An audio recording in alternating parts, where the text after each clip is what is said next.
Nur Hasni Hasan, peneliti Fakultas Farmasi Unhas, mendapat penghargaan dari L'Oreal UNESCO 2022 berkaitan dengan kontribusinya dalam memberikan atau menawarkan alternatif pengobatan bagi penderita kanker paru. Itu pula yang dipaparkan di depan awak media yang difasilitasi oleh Biro Humas Unhas. Jadi kemarin hadir Kepala Biro Pak Dr. Mansur dan Kepala Sekretariat Rektorat Unhas Dr. Sawidi Muhammad. Buat kita semua, sangat senang sekali saya dapat hadir di kesempatan ini untuk sharing dengan Bapak Ibu semuanya terkait penghargaan saya ya, award saya di L'Oreal UNESCO for Women in Science tahun ini.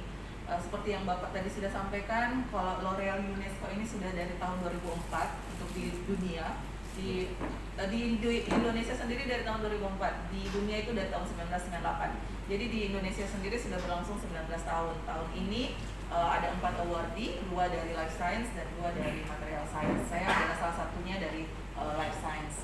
Jadi sebenarnya sedikit mengoreksi, ini adalah penelitian yang sedang berjalan, bukan yang telah jadi dan ada outputnya sedang berjalan. Jadi UNESCO L'Oreal lebih memberikan apresiasi terhadap idenya, inovasinya, gitu ya. Kemudian pada dasarnya saya ini dari farmasi berusaha untuk membuat suatu obat atau inovasi formula yang bagus untuk pengobatan kanker paru-paru. Ya seperti apa nanti akan saya jelaskan.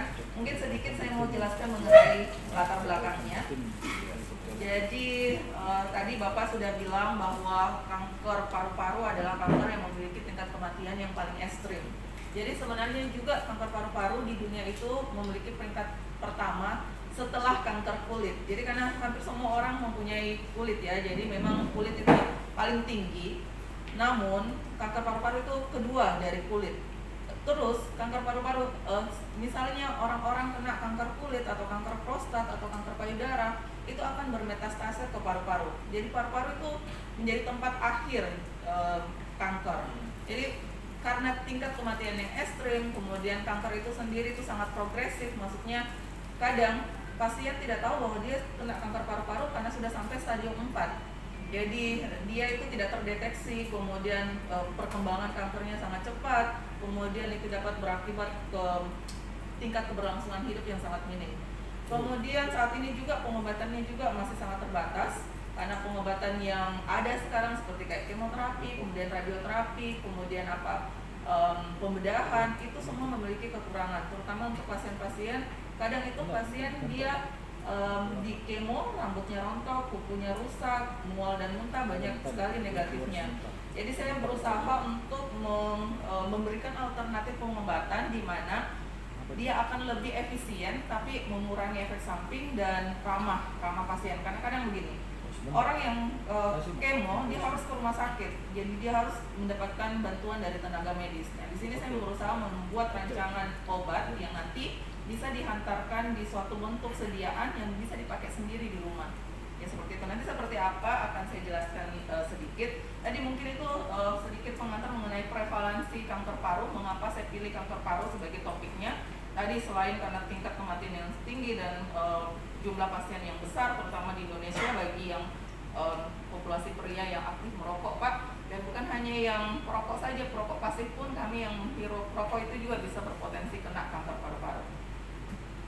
Oleh karena itu saya berusaha untuk menemukan dulu obat agen anti kanker yang baru. Kenapa? Karena yang ada sekarang seperti doxorubicin, paclitaxel itu semuanya mulai itu obat kanker, dia rentan terhadap kanker, sel kanker. Jadi sel kanker itu tidak mampu lagi atau mempan lagi terhadap obat anti kanker itu. Jadi saya berusaha membuat suatu obat yang baru. Nah, obat yang baru ini saya kombinasi antara small molecule dengan obat yang saya isolasi dari tanaman. Mungkin ada yang pernah dengar tambara marica? Ya, jadi tadi tambara marica biasa itu banyak di bili-bili, ada juga biasa tumbuh liar. Itu bisa kita isolasi brucendi. Jadi ini brucendi adalah senyawa yang bisa berefek sebagai anti kanker. Jadi ceritanya saya berusaha isolasi senyawa anti kanker baru dari tanaman, terus saya kombinasi dengan senyawa anti kanker yang memang saya sintesis sendiri. Di dalam tubuh kita ini sebenarnya ada namanya nitric oxide. Ya, nitric oxide itu banyak sekali fungsinya. Jadi saya juga produksi eksogen di luar maksudnya. Jadi tubuh kita produksi NO tapi saya sintesis dari luar. Nah ini NO dengan Brusendi dari Tambara Marica saya kombinasikan. Namun terkadang hanya obat saja itu tidak cukup. Maksudnya kita tidak mungkin langsung minum saja obatnya tanpa ada sistem penghantarannya. Jadi saya berusaha membuat sistem penghantaran yang dimana itu berbasis partikel. Jadi saya buat partikel hybrid. Jadi partikel hybrid ini adalah large porous particle yang di dalamnya ada nanopartikel yang berisi tadi obat itu. Kemudian pH responsif. Jadi dia hanya responsif ke sel kanker. Kan tadi yang saya bilang, untuk pengobatan terapi kanker yang bikin tidak bagusnya itu karena dia juga berefek pada sel sehat. Dia tidak spesifik ke sel kanker. Makanya kalau orang yang kemo, radio itu rambutnya rontok, kukunya rusak, dia mual muntah karena tadi itu bukan hanya dia bunuh sel kanker tapi sel sehat juga dia pengaruhi.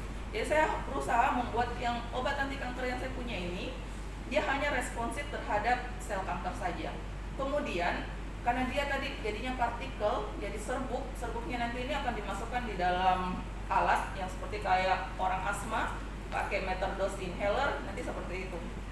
Jadi dia tidak jadi dia tidak perlu pergi ke rumah sakit untuk disuntik, rumah sakit untuk dikemo dan sebagainya. Jadi bisa untuk penghantaran sendiri. Jadi ini yang saya bilang yang Tambara Marica, di sini nanti bisa diisolasi Brucendenya. Jadi Brucendenya itu ya telah banyak telah banyak peneliti yang meneliti bahwa Brucende itu bisa berefek anti kanker terutama kanker paru-paru. Dan ini yang tadi yang saya maksud nitrate oxide, saya telah melakukan penelitian pendahuluan. Nah, di penelitian pendahuluan itu saya temukan bahwa nitrate oxide itu sangat bagus sekali dalam mencegah perkembangan sel kanker. Karena sel kanker itu tadi progresif, dia berkembang sangat cepat. Nggak tahu kita tiba-tiba stadium 4. Jadi saya melakukan penelitian pendahuluan untuk mengkat tadi supaya dia tidak berkembang banyak. Itu dan karena dari penelitian pendahuluan itu makanya saya bisa dengan percaya diri mempropos bahwa saya akan buat sistem penghantaran ini dan ternyata dari tim juri L'Oreal UNESCO setuju dan akhirnya saya mendapat award. Jadi pada dasarnya seperti ini. Jadi saya buat suatu sistem penghantaran obat yang berpori. Kenapa dia berpori? Karena tadi itu supaya dia bisa dihantarkan ke seluruh permukaan paru-paru. Dia harus ringan. Dan caranya ringan dan supaya bisa juga dimasukkan tadi itu di alat yang untuk dihirup, meter dose inhaler. Dia harus ringan dan harus besar. Dan kemudian saya masukkan partikel di dalamnya yang berisi tadi 2 obat. Jadi sebenarnya penelitian ini adalah penelitian komprehensif. Saya sebenarnya agak takut orang-orang berpikir ini sudah ada outputnya. Sebenarnya ini sedang berjalan, masih dalam tahap in vitro, tapi dari hasil-hasil yang didapat itu sudah menunjukkan adanya hasil yang signifikan bahwa ini bisa untuk anti kanker.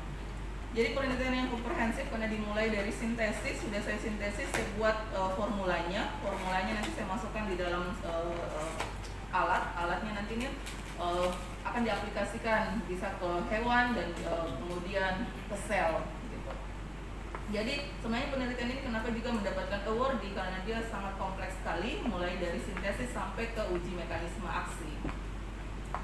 Jadi kurang lebih seperti ini. Saya membuat suatu obat nanti partikelnya seperti ini, nanti nanopartikel dimasukkan ke large porous particle, jadi dia hybrid dan ini hanya responsif terhadap sel kanker, dia tidak akan berefek pada sel sehat. Kemudian ini yang tadi saya bilang bisa ramah pasien, maksudnya dimasukkan di alat-alat seperti ini dan pasien bisa menggunakannya sendiri. Tidak harus yang pergi ke rumah sakit, di kemo atau disuntik atau terapi anti kanker yang lainnya. Jadi ini beberapa penelitian pendahuluan yang saya dapatkan. Tadinya ini paru-paru mencit yang dia diinduksi kanker, kemudian diberikan obat yang tadi saya buat dan kelihatan dia menjadi sehat setelah kurang lebih 2 bulan treatment. Jadi saya berharap dari penelitian ini, karena saya mengisolasi dari tanaman dan pemerintah juga mempunyai program bahwa kita harus saintifikasi jamu, jadi penelitian ini juga akan mendukung program pemerintah yaitu saintifikasi jamu.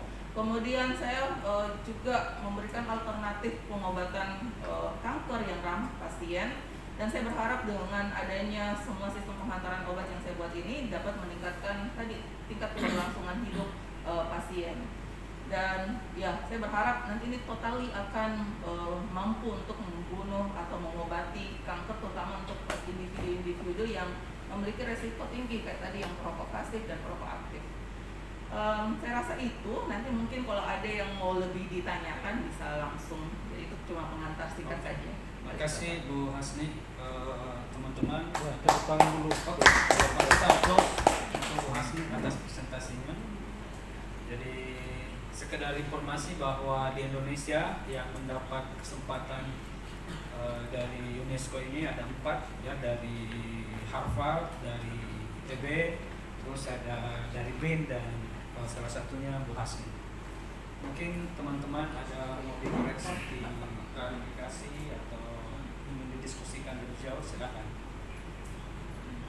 Kak Den mungkin. Ya, langsung saja mungkin untuk yang Om Subak, saya Kamarudin Aziz. Jadi menarik tadi misalnya ketika menyebutkan ada tambah merica itu ya, itu bagaimana ceritanya sampai bisa ke situ menemukan itu. Kemudian yang kedua dari sisi tadi ini kan harus ada komparasi ya, misalnya tambah itu apakah pernah dicoba di mana gitu, kemudian tiba-tiba apakah ada ide, kemudian oh ya mungkin bisa ditekan tentang atau ada contoh misalnya tentang obat ini begitu. Itu saja, terima kasih. Iya. Jadi sebenarnya Pak, kalau kami di farmasi itu sebenarnya banyak sekali cabang ilmunya, dan salah satunya itu adalah farmako dengan fitokimia. Saya sebenarnya lebih ke arah formulasi teknologi, dan saya bekerja sama dengan peneliti lain di farmasi. Mungkin tahu Pak WR2, Pak Subhan, Pak Prof. Subhan itu adalah ahli di bidang fitokimia. Jadi sebenarnya Prof. Subhan juga telah melakukan penelitian pendahuluan Pak. Jadi selain tambarak marica ada juga tanaman yang lain. Tapi intinya begini, secara empiris orang-orang dulu katanya pakai itu tambarak marica untuk yang tumor-tumor, benjolan-benjolan. Terus nanti dari situ kita berpikir, oh berarti ini bisa nih untuk kanker. Jadi kami mencari, mengisolasi, mengekstraksi dan melihat komponen dari tanaman itu mana yang berefek sebagai anti kanker. Dan ternyata ditemukan dia terhadap, kami kan lakukan uji sel dulu Pak, jadi sel kanker kami treatment dengan Brucendi, ternyata efeknya tinggi, maksudnya dia membunuh sel kanker itu. Dan Prof. Subhan juga bukan hanya tambarak marica, ada juga kencur Pak, jadi dari kencur juga itu bisa ada namanya tanamannya polimixin dan bla bla bla, itu bisa juga untuk kanker kulit. Jadi sebenarnya banyak sekali tanaman-tanaman yang berpotensi bukan hanya untuk kanker paru-paru, tapi kanker-kanker yang lainnya. Gitu. Ya, jadi sebenarnya karena ada empiris masyarakat dulu pakai, jadi kami itu jadi landasan. Ya, di kami sangat familiar Bu, ini obat. Saya bahasa Makassar tadi itu bahasa Makassar tuh. Oh iya. Brucea javanica. Saya sebenarnya kalau dibilang javanica harusnya dari Jawa, tapi nggak tahu di Makassar mungkin. Tambarak marica. Mungkin ada yang lain. Tambahan bahwa Bu Hasni ini juga ketua prodi apa? S1 farmasi. Enggak, ketua program studi apa sekarang? Sarjana farmasi, S1 farmasi. Oh, beliau sarjana farmasi. Terus boleh ditanya misalnya hobinya apa atau apa? Oh, hobinya. Boleh sih. Tidak, maksudnya kalau wartawan ingin tanya kedua dari aspek ini.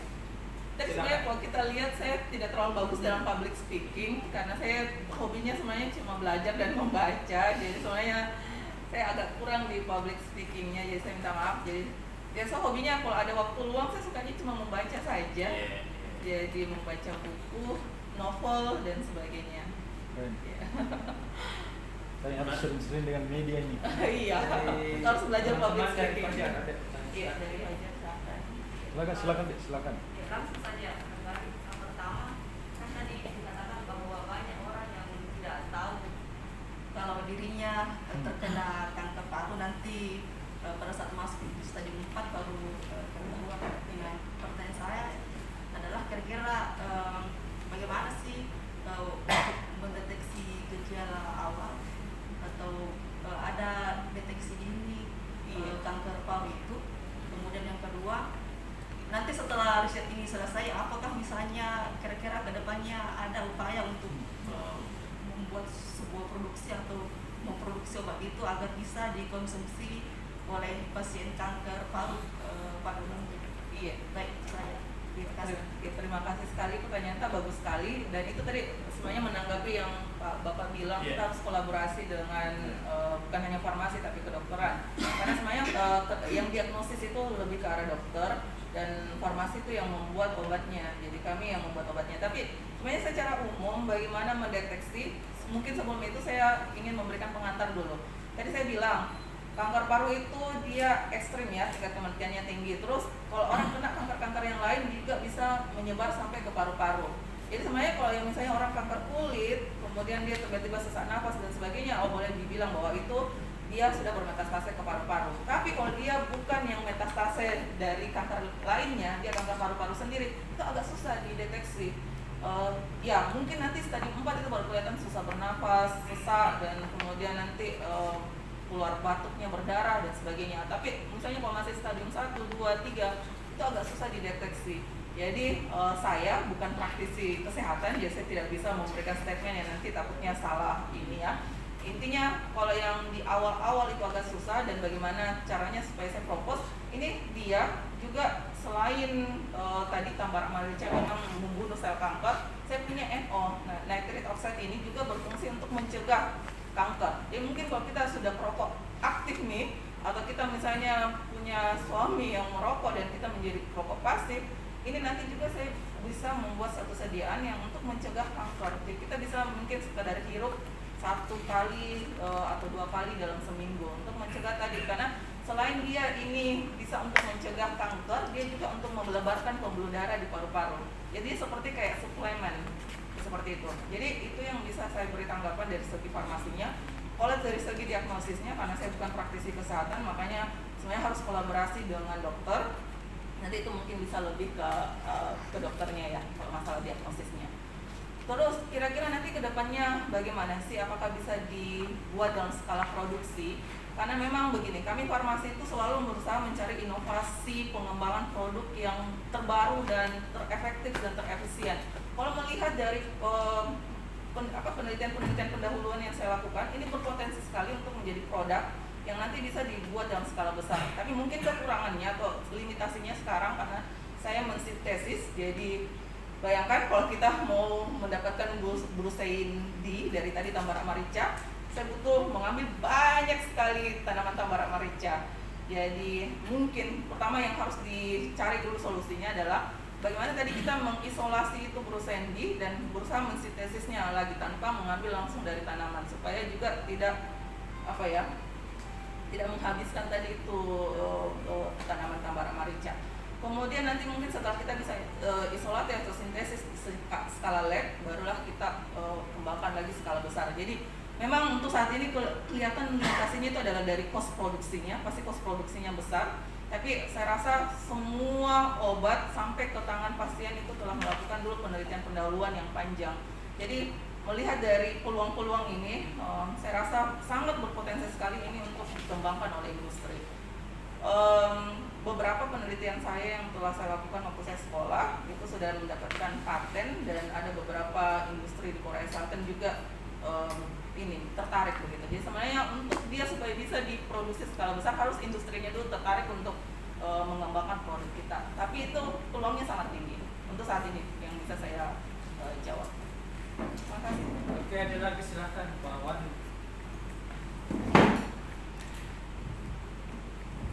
Assalamualaikum warahmatullahi wabarakatuh. Terima kasih Mas Dit. Saya Wahyu dari media Mongaba Indonesia. Fokus ke isu lingkungan.